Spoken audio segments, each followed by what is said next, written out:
මට හිතෙනවා නම් කාගේ හරි මස් කන්න ඕනි කියලා. මම කියන්නේ ඔයා මස් කන්න එපා නේ අනේ කන්න එපා කියලා කියන්නේ. ඒක එයා ගිරපු පෙර සසර කරපු අකුසල් ඒ ගෙවන විදිහ ඒක. හැබැයි මට අද තමයි තේරුනේ මේකේ ඇත්ත මොකද්ද කියලා. මේ ආදරේ මුවා කරගෙන මම හිතන්නේ සියදහස් ගාණක් මිනිස්සු අවංක ආදරේ කරන මිනිස්සු ඉන්නවා කියලා නේද? කාරණා කියන්නකෝ. මේ ලෝකේ මීමැස්සෝ නැති වෙච්ච දවසට මේ ලෝකේ විනාශ වෙනවා කියලා ඔබතුමී දන්නවද? එතකොට මේ බැඳීමත් එක්ක යන මේ ගනුදෙනුවේදී ආදරයේ මුල් කරගෙන කරනවා නම් ඒ දේවල් ගොඩක් වෙලාවදී සත්‍යයි.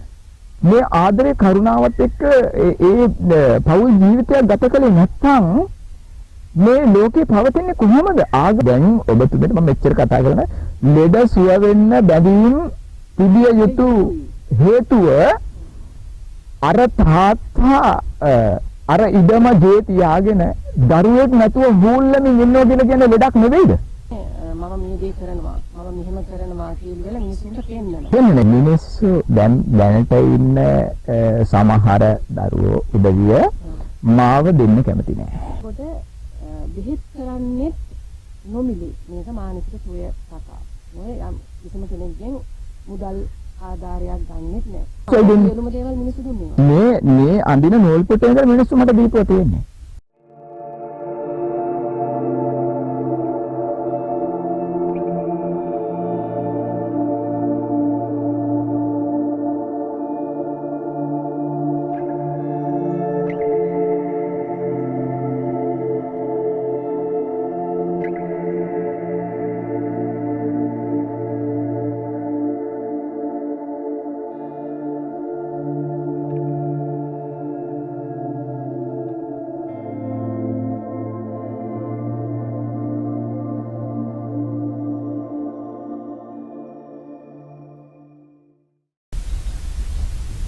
විශ්වශක්ති බෝධි පූජා පදනම මගින් පොල්ගස්සෝවිත ශ්‍රී සුදර්ශනාරාම විහාරස්ථානයේ සිට සංවිධානය කර බෙදා හරින ලද ප්‍රථම මාධ්‍ය සාකච්ඡාව දේශබන්දු ලංකාපුත්‍ර කලාකීර්ති ගුප්ත විද්‍යා විශාරද මුළු දිවයිනටම සාමවිනිසුරු සංගීත ගායන විශාරද මානව හිතවාදී මානව හිමිකම් සංවිධානයේ අධ්‍යක්ෂක අකිරියන් කුඹුරේ ශ්‍රී බණ්ඩාර මම හරියෙන් දෝනේ. ඔව්. ඔබතුමාව ආදරයෙන් ගෞරවයෙන් පිළිගන්නවා. ආයිබෝවන්. මුලින්ම මම දැනගන්න කැමතියි මේ සාකච්ඡාවේ මූලික පරමාර්ථය මොකක්ද? ඇත්තටම මේකේ පරමාර්ථය තමයි මේ වෙන විට ලෝකයේ බොහෝ තැන්වල රෝග වලින් පීඩා විඳින බොහෝ අය ඉන්නවා. මේ වෙන විට මම වැඩසටහනක් විදිහට වර්ෂ 5ක් විතර කාලයක් කරනවා. ඊට අමතරව අවුරුදු 30ක වගේ ආධ්‍යාත්මික ශක්තිය අරගෙන මිනිසුන්ගේ කායික සහ මානසික සුවය ලබා දෙන්න පුළුවන් ශක්තියකින් වැඩ කරන වැඩසටහනක් විදිහට මේක ලෝකෙ ප්‍රචලිත කරන්න ඕන නිසා තමයි මේ වැඩසටහන කිරීමේ අරමුණ වෙලා තියෙන්නේ. දැන් ඔබතුමා කරගෙන යන මේ විශ්ව ශක්තියෙන් රෝගීන්ගේ මනස සුවපත් කරනවා කියන දේ අපිට පැහැදිලි කිරීමක් කරන්න. ඔව් ඇත්තටම මේකෙදී ගොඩක් මිනිස්සුන්ට අද මේ ජීවත් වෙන මිනිස්සුන්ට තියෙන්නේ කායික ප්‍රශ්න ගොඩක් අඩුයි. මානසික ප්‍රශ්න තමයි තියෙන්නේ ගොඩක් වෙලාවට. ඒ කියන්නේ මේ සමහර තැන්වල දරුවෝ දෙමව්පියෝ අතරේ තියෙන සහසම්බන්ධතාවය වෙනස් වෙන විදිහ දැක්කහම හිතා ගන්න බෑ. සමහර අම්මලා දැන් ගොඩක් වෙලාවට පන්සලට ගිහිල්ලා ධර්මදේශනාවක් ශ්‍රවණය කරනකොට දරුවන්ට සෙල්ලම් කරන්න දීලා අම්මා වාඩි වෙලා ඉන්නවා. හැබැයි අම්මගේ හිත තියෙන්නේ අර ධර්මදේශනාව කරන ස්වාමීන් වහන්සේගේ හඩ ළඟ නෙවෙයි. අර දරුවෝ සෙල්ලම් කරන තැන. හැබැයි ඒ දරුවෝ සෙල්ලම් කරලා දිගට මේ විදිහට ප්‍රගුණ කරගෙන ඊට පස්සේ හම්බුණා ජංගම දුරකථනය. එතනින් මේ දරුවගේ මනස විකෘති වෙන්න ගත්තට පස්සේ මෙයාගේ ආධ්‍යාත්මික පැත්තක් කොහෙද තියෙන්නේ? සමහර දරුවෝ ඉන්නවා එහෙම නෙවෙයි ආධ්‍යාත්මික පැත්තේ ප්‍රබල විදිහට. ඒ කියන්නේ එයා කුඩා කාලේ නම් අම්මත් එක්ක ළඟ වාඩි වෙලා ඉඳලා එයා මේ ධර්මයේ පිළිබඳව මේ ආධ්‍යාත්මයේ පිළිබඳව හරිය ලස්සනට එයා මනස ප්‍රගුණ කරගෙන තියෙනවා. ගොඩක් වෙලාවට අපි සංගීත කරනකොට අපි දැකලා තියෙනවා සංගීතය කරන්න බෑ හරියට ඒ කියන්නේ ස්වර ඥානෙ නැත්තම්. ඒ ස්වර ඥානෙ පිහිටවන්න නම් කාලයක් තිස්සේ මේක ප්‍රගුණ කරලා තියෙන්න ඕනේ. ඉතින් අපිටත් මේ විශ්වයේ ශක්තිය ගන්න නම් අපි කාලයක් තිස්සේ ප්‍රගුණ කරලා තියෙන්න ඕනේ. කාලයක් තිස්සේ ප්‍රගුණ කළේ නැත්තම් අපිට මේක ලබා ගන්න පුළුවන් කම නැහැ. ඕනෙම දෙයකට එහෙමයි. මට මුණ ගැහිලා තියෙනවා සමහර වයසක අම්මලා අවුරුදු 60 70 ගිය අම්මලා ඉන්නවා. මට කියනවා භාවනා වැඩසටහන් වලට ගිහිල්ලා මෙච්චර කාලයක් අපි අවුරුදු ගණන් මෙච්චර කළා. හැබැයි මේක වැඩෙන්නේ නැහැ. සර් කොහොමද මෙච්චර ඉක්මනට මේ කුඩා මේ වයස වෙනකොට මේක වඩවගෙන තියෙන්නේ. ඉතින් ඇත්තටම අපි මේ කුඩා කාලේ ඉඳන් මේ වඩවගෙන ආපු එකක් තමයි මේ වෙන විට මේ දහස් ගණන් මිනිස්සු සුවපත් කරන තැනටපත් වෙලා තියෙන්නේ. ඉතින් එතකොට අපිට ඒ අම්මට මට දෙන්න තියෙන උපදෙසය තමයි අම්මට ආයි පොඩි කාලේට යන්න බෑ. අම්මා පුළුවන් නම් ඔය තියෙන බැඳීම් වලින් ගොඩක් ඒවා නිදෙන්න මෙතන ඉඳන්වත් වැඩ කරගන්න. එතකොට අවසාන මරණ වාංචකයේදීවත් අඩුතරමින් මතක් වේවි මෙතෙන්ටපත් වෙන්න මම සෑහෙන කැපවීමක් කරලා තිබුණට ප්‍රතිඵලයක් ගත්තේ නැත්තේ මගේ මනස මම සුවපත් කරන්නේ නැති නිසා. එතකොට මේ වැඩසටහන සිංහල බෞද්ධයන්ට සමානක්මද? ඔව් ඒක හොඳ ප්‍රශ්නයක් තමයි ඔබතුමිය ඇහුවේ. ඇත්තටම මේ ලෞතර බුදුරජාණන් වහන්සේ මේ ශ්‍රී සද්ධර්මයේ දේශනා කරන්නට යෙදුනේ මේ ලෝකවාසී මිනිසුන්ට මිසක ඔය ජන කොට්ටාසයකට පමණක් නෙවෙයි. මේ වෙන විටත් මගෙන් බොහෝ විවිධ ආගම් කියාගත්ත සහෘද ආදරණීය පින්වතුන් බොහෝ පිරිසක් මගෙන් ආශිර්වාද ගනිමින් සිටිනවා විතරක් නෙවෙයි ආශිර්වාද අරගෙන බොහෝ දේවල් සුවපත් කරගත්ත අය ඉන්නවා. මේකේ මේ දැන් මේ කරන්න අරමුණම තමයි තවත් මේ වගේ පීඩාවටපත් වෙලා ඉන්න අය යම් කෙනෙක් ඉන්නවනම් ඒක මේගොල්ලන්ට දැනගන්න පිණිස තමයි මේ දේ ක්‍රියාත්මක වෙන්නේ කියන එක තමයි මට ඇත්තටම මතක් කරන්නේ. ඒකෙන්දී ඕනම පළාතක ඕනම කෙනෙකුට ඔබතුමා එක්ක සම්බන්ධ වෙන්න පුළුවන්. ඊට අමතරව මේ වැඩසටහන ඔබතුමාට අධ්‍යාත්මික බැඳීම පරම්පරාවෙන් වෙන එකක්ද? එහෙම නැත්නම් ඔබතුමාම ප්‍රගුණ කරගත්තා? ඔව්. මම කුඩා කාලේ ඉඳලා මම හැදුනේ වැඩුනේ පන්සලත් එක්ක. පන්සල ආශ්‍රිතව තමයි අපේ ගෙවල් තිබුණේ. ඉතින් එතන ඉඳලා මට ආගම දහම ලැබුණා. බුදු ගුණ ඇහුණ හැමතිස්සෙම. මම මේවා ඒ කියන ඒවත් එක්ක පිරිත් දේශනාව මම සජ්ජායනය කළා. ඒ විදිහට ප්‍රගුණ කරගත් කාලයක් තිස්සේ එහෙම ප්‍රගුණ කරගෙන ඇවිල්ලා සමහර ජීවිතයේ පැමිණෙන ප්‍රශ්නත් එක්ක බැලුවාම කරදර පැමිණෙනවා බැලුවාම බොහෝ අය ජීවිතේ සියදිවි හානි කරගන්නවා. එහෙම නැත්නම් මත්ද්‍රව්‍ය වලට ඇබ්බැහි වෙලා ජීවිතේ විනාශ කරගන්නවා. හැබැයි මම මගේ ජීවිතේ මේ අවුරුදු 30කට වැඩි කාලයක් මම ආධ්‍යාත්මිකව ගත්තේ මම කරන්න ඕනේ මේ ලෝකේ යම්කිසි පැවැත්මක් උදෙසා මේ විශ්වයේ දින පණිවිඩයක් තියෙනවා. මේ ගවේෂණය තමයි මම සිද්ධ කළේ. ඒකේ අග්‍ර ප්‍රතිඵලයේ විදිහට ලෞතර බුදුරජාණන් වහන්සේ සාරාංශික කල්පලක්ෂ පාරමිතාවන් පුරලා සම්මා සම්බුද්ධත්වයටපත් වුණා. මම ප්‍රගුණ කළේ මොකද්ද? දහස් ගණන් මිනිසුන් සුවපත් කරන්න පුළුවන් ශක්තිය උදා කරලා දෙන්න කියලා තමයි මම කරපු හැම කුසලයකින්ම මම අනුමෝදන් කළේ. එතකොට ඔබතුමා කියන්නේ ඔබතුමා මේ දේ කරන්නේ තමන්ගේ උත්සාහයෙන් තනියෙන් කරන දෙයක්. ඔව් ඇත්තටම මම මේ ජීවිතේ කරගෙන ආපු මේ වැඩපිළිවෙලත් එක්ක ලැබිච්ච දායාදයක් විදිහට මම මේක දකින්නේ ඇත්තටම. මේ මිනිසුන් සුවපත් කරන හැම බෝධියක් ළඟින් යනකොට මම නැගිටලා ආචාර කරලා කියනවා මේ උතුම් විශ්වයේ ආශිර්වාද බලයෙන් දහස් ගණන් මිනිසුන් සුවපත් කරන්න පුළුවන් ශක්තිය ලබා දෙන්න කියලා හැම තිස්සෙම මම ප්‍රාර්ථනා කරනවා. මේ ප්‍රාර්ථනාවේ ප්‍රතිඵලයේ විදිහට දැන් වර්ෂ 5ක පමණ කාලයක් තිස්සේ මිනිසුන්ව සුවපත් කරන්න පුළුවන් ශක්තිය උදා වෙලා තියෙනවා. ඊට කලිමුත් මම සමහර අයට කියලා තියෙන සමහර දේවල් සත්‍ය වශයෙන්ම සිද්ධ වෙලා තියෙනවා. ඒක තමයි සත්‍ය කතාව. එතකොට මේ අවුරුදු කීයක් විතර කලකිරීමක්ද? ඇත්තටම මම ප්‍රගුණ කරලා අවුරුදු 30කට අධිකයි. මොකද මම ඒක සංගණනය කරේ මම මස් මාංශ වලින් සියල්ලෙම බැහැර වෙච්ච කාලයක් එක්ක. එතකොට මම මේ වැඩසටහනක් විදිහට මේක කරන්න අරගෙන දැන් වර්ෂ 5ක පමණ කාලයක් වෙනවා. ඒක බොහෝ අයගේ ඉල්ලීම මත තමයි වැඩසටහන මේ අවුරුදු 5 ඇතුළතදී සිද්ධ කරන්නේ. එතකොට ඔබතුමා කියන්නේ මස් මාංශ වලින් පුර වුණොත් මානසික සුවය ළඟා වෙන්න ඒක කල්පනා ඒක හේතුවක් වෙනවා.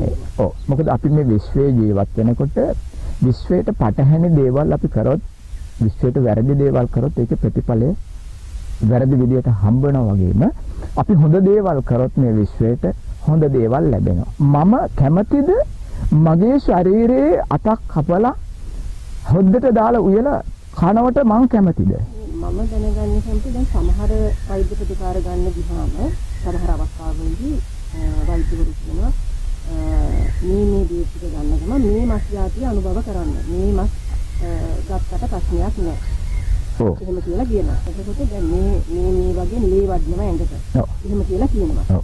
එතකොට මම දැනගන්න කැමති ඒ දේවල් අනුභව නොකර අපි දැන් එළවලු පමණක්ම ආහාරයට ගන්න පිළිස් මම දැන් මේ සමාජයේ ගොඩක් ඉන්නවා.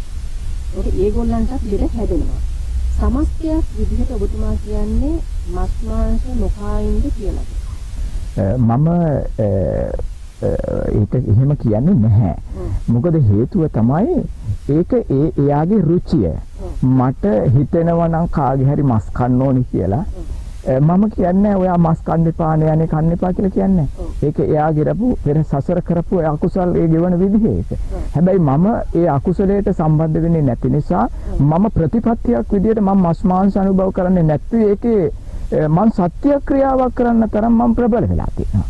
මම වර්ෂ 30ක පමණ කාලයක් මම මස් මාංශ අනුභව නොකර ඒ සත්‍යානුභව බලෙන් ඔයාව සුවපත් වෙන්න කියලා මම ප්‍රාර්ථනා කරනකොට ඔයාව සුවපත් වෙනවා නම් පුතේ. සුවපත් වෙනවා නම් එතන යම් ශක්තියක් උපද්දලා තියෙනවනේ. ඒ මස් මාංශ ගත්තේ නැති එකේ ආනිසංසය ඔයාලට ලැබිලා තියෙනවනේ. ඒක තමයි මෙතෙන්දි මේ සිද්ධ කරන්නේ. මේක ආයුර්වේද වෛද්‍ය ක්‍රමයට සම්බන්ධයිද? මේකෙදි මෙහිමයි.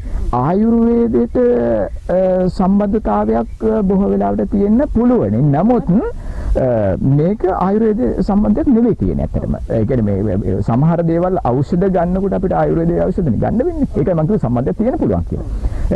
බොහෝ වෙලාවට මේකේ තියෙන විශ්වයත් එක්ක ගනුදෙනු කිරීමක් තමයි ඇත්තටම තියෙන්නේ. අපි මේ විශ්වයෙන් ලැබෙන පණිවිඩ තමයි මේ ඖෂධ විදිහට සමහර දේවල් ගන්න.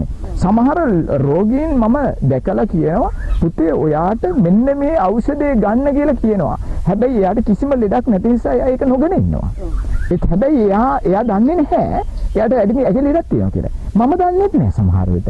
මට ඒකේ යම්කිසි ක්‍රමවේදකින් කියනවා ඔයා මෙන්න මේක අරයට කියන්න කියලා. මම ඒක කියලා දානවා. හැබැයි එයා ගත්ත කෙනා කියනවා පස්සේ සර් එදා ගත්ත දෙයින් මාව මේක සුවපත් වෙලා දෙනවා නැත්තම් මට මෙහෙම එකක් එන්න තිබිලා තියෙනවා. ඒක නිසා සර් ඒක පෙර දැකලා ගියපු නිසා මම සුවපත් වෙනවා. සමහර දරුවන්ට ඒ වගේම තමයි මේවා ගණන් ගන්න නැති දරුවෝ ඉන්නවා. ඒ දරුවන්ට ඒ රෝගේ වෙලා සමහරට ඔපරේෂන් කරලා ශල්‍ය කර්ම කරලා සමහර ඒවා අයින් කරලා තියෙනවා. සමහර ඒවා අවසානයේදී මම කියන්නම් එක දරුවෙකුට සිද්ධ වුණා අවසානයේ මරණයෙන් කෙලවර වෙන්න වුණා. මේ කියන දේවල් නාහන එකේ ප්‍රතිඵල. මේ මානසික සුවය සොයාගෙන ඔබතුමා ළඟට මේ වෙනකොට ලෙඩුන් 3000ක් පමණ ඇවිල්ලා. මම දන්න විදිහට මේ වැඩසටහන ඇතුලේ ඇරෙනකොට සමහර දවස් තියෙනවා පැය 24ෙම මගේ දුරකථනයත් එක්ක මට ජීවත් වෙන්න වෙලා තියෙනවා. පැය 24ෙම සමහරට මට වතුර ටිකක්වත් ගන්න මට බොන්න වෙලාවක් නැහැ. මට මගේ මූලික අවශ්‍යතාවයන්වත් කරන්න වෙලාවක් නැහැ. සමහර රෑ එළි වෙනකන් දුරකථනේ ඉඳලා සමහර දරුවෝ දැන් සමානිස්ක රෝහලට අරන් යන්න හිටපු දරුවෝ මට මතකයි කීප දෙනෙක්ම ඉන්නවා. අද දේවත්වයෙන් සලකන ඒ දරුවෝ රෑ එළි වෙනකන් කතා කරලා අනිත් පොද උදේ වෙනකොට සට බුදු බව අත් වෙන්න මම දැන් සාමාන්‍ය ජීවිතයටපත් වුණා. මම මෙච්චර කාලයක් දුක් විඳ මේ පීඩාව විට විඳ මේ ප්‍රශ්න නිසා. හැබැයි මට අද තමයි තේරුනේ මේකේ ඇත්ත මොකද්ද කියලා. මේ අපි කරන දේවල් ඔක්කොම බොරු කියලා මට තේරුණා. දැන් මම මගේ ආධ්‍යාත්මික ශක්තිය වඩා වර්ධනය කරගෙන මම මේ අනුව ක්‍රියාත්මක වුණොත් විතරයි මට මේකෙන් ගැලවෙන්න පුළුවන්කම තියෙන්නේ. එහෙම නැත්නම් ඔය කරන ගොඩක් දේවල් ඖෂධ ගත්තාම අපි පාලනය කරන එක විතරයි කරන්නේ. ඔබතුමා නොකිය කියන්නේ බැදීම් වලින් අත්හරින්න කියලා? නෑ මේ ලෝකේ පැවැත්ම ඔබතුමිය මට මේට මොහොතකට කලිමුත් සාකච්ඡාවේදී මතක් කළා මේ බැඳීම් වලින් අත්හරින්න කියලා කිව්වහම ඕක අර්ථකථනය කරන්න පුළුවන් ගොඩක් ඒවා. මේ ලෝකේ මේ ලෝකේ පවතින්නේ හොඳට මතක තියාගන්න. මේ ලෝකේ පවතින්නේ ආදරයත් එක්ක දැන් තමයි උත්තර දුන්නේ. මේ ලෝකේ පවතින නම් ආදරේ තියෙන්න ඕනේ. ආදරේ නැත්නම් මේ ලෝකේ පවතින්නේ නැහැ. හේතුව මෙහෙම හිතන්න. දැන් ඔබතුමියට ආදරය කරනවා නම් ඒ ආදරේ බැඳීම තිබුණොත් විතරයි ඒක පැවැත්ම උදෙසා යන්නේ දිගින් දිගටම. ආදරයක් නැති වුණොත් ඔබතුමියට දරුවෝ නැති වෙනවා. නේ? දරුවෝ එන්නේ නැහැ නේ. එතකොට ඒ ආදරෙන් දෙන්නෙක් සම්බන්ධ වුණාට පස්සේ තමයි දරුවට ගන්න. ඒ දරුවෝ නැත්තම් මේ ලෝකේ පැවැත්ම තියෙනවද එතනින් එහාට? නෑ. මේ ලෝකේ හැම කෙනාටම ආදරය කරනවා නම් මෛත්‍රී කරනවාව දක්වනවා නම් මේ ලෝකෙ මීට වඩා සුන්දරයි. ආදරය කියන්නේ මම විශ්වාස කරන්නේ. ඔව් ඔබතුමියගේ සමාවෙන්න ආදරය මුවා කරගෙන මම හිතන්නේ විදහස් ගානක් මිනිස්සු අවංක ආදරය කරන මිනිස්සු ඉන්නවා කියලා නේද? එතකොට මේ බැඳීමත් කියන මේ ගනුදෙනුවේදී ආදරයේ මුල් කරගෙන කරනවා නම් ඒ දේවල් ගොඩක් වෙලාවදී කස්තිලා. ගොඩක් වෙලාවට ඉන්නේ රැවටින මිනිස්සු. රැවටුන මිනිස්සු. රැවටිගෙන යන මිනිස්සු. එතකොට 100ට මම දැකලා තියෙනවා දැන් අපි මේ සමාජයේ ඉන්නකොට 99%ක්ම රැවටිලා තියෙනවා මේ දේවලුත් එක්ක.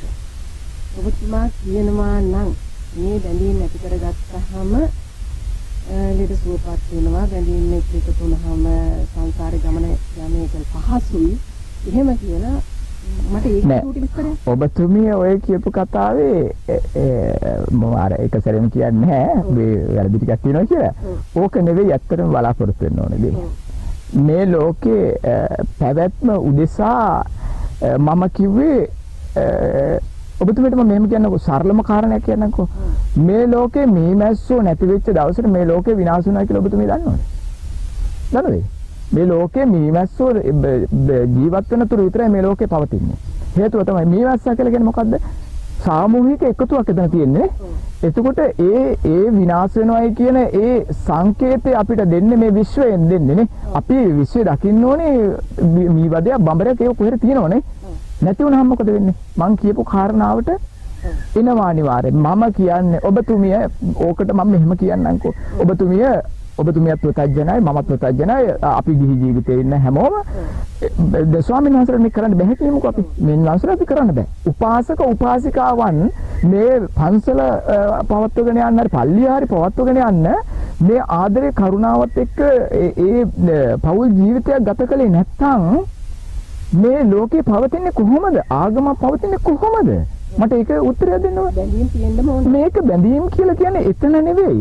අපි තේරුම් අරගෙන මේ බැඳීම් එක කටයුතු කරන්න ඕන කියන එක කියන්නේ. එහෙම නැති වුණොත් තේරුම් ඇතුළේ බැඳීම් ඇති කරගන්න ඕන. මොකද හේතුව දැන් සරලම කාරණේ මට ගයක් තියෙනවා ලොකු ගයක් තියෙනවා ඉඩමකුත් එක්ක. මේ ඉඩමේ ඊළඟ අයිතිකාරයා කවුද? කවුද අයිතිකාරයා?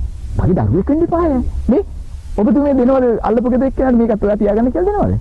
පන්සල් වලට දෙන අය නම් බවඩක් තියෙනවා. එහෙම සාමාන්‍ය ක්‍රමයක. හැබැයි අල්ලපු ගෙදර එක්කනට දෙනවද මේ මරණ මහන්චකේදී මරණ මොහොතේදී මතක තියාගන්න අර ඉඩමේ ජීවත් වෙන්න. අනිවාර්යයෙන්. අර ඉඩමේ ජීවත් වෙන්න. හැබැයි ඔබතුමියට පුළුවන් අර බැඳීම තියාගෙන දරුවෙක් හදලා තිබුණා නම් ඒ දරුවට දුන්නා අතෑරියා කියන තැන තියාගෙන මරන්න බැරිද?